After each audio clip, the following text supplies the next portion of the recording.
আসসালামু আলাইকুম। Rajballavpur Hajipara brothers club কর্তৃক আয়োজিত HPL Hajipara football premier league 2025 mini bar football tournament season 10তম এর উদ্বোধনী খেলা। ধন্যবাদ। রাজবল্লভপুর হাজীপাড়া ব্রাদার্স ক্লাব কর্তৃক আয়োজিত 10ম সিজন মিনিবার ফুটবল ঘরোয়া টুর্নামেন্টের আজকে যারা আয়োজন করেছে সবার প্রতি আমি আন্তরিকতা এবং শুভেচ্ছা জানাই, ধন্যবাদ জানাই তাদেরকে।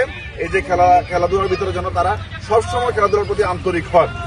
আজকের খেলার বেশি কথা বলবো না, আজকের খেলার কিছু নিয়ম আমি বলে দিচ্ছি। খেলা হচ্ছে 30 মিনিট করে 60 মিনিট, দুই দলের 30 মিনিট করে 60 মিনিট খেলা, 60 মিনিট পরে খেলা শেষ হবে। কিছু নিয়ম বলে দিচ্ছি। এটা হচ্ছে মিনিবার ফুটবল। এখানে আপনার বল মারার সময় বেশি হাই যখন উঠবে আমি এটাকে ফাউল হিসেবে গণ্য করব। আর বেশি ধাক্কাধাক্কি করা যাবে না। যদি বেশি ধাক্কাধাক্কি করেন, আমি রেফারি হিসেবে, আপনারা যেহেতু আমাকে দায়িত্ব দিয়েছেন, আমি যে কোনো সিদ্ধান্ত নিতে বাধ্য হব যে কোনো প্লেয়ারের উপরে। এই সিদ্ধান্তটা আপনারা সবাই মেনে নেওয়ার চেষ্টা করবেন। ধন্যবাদ সবাইকে।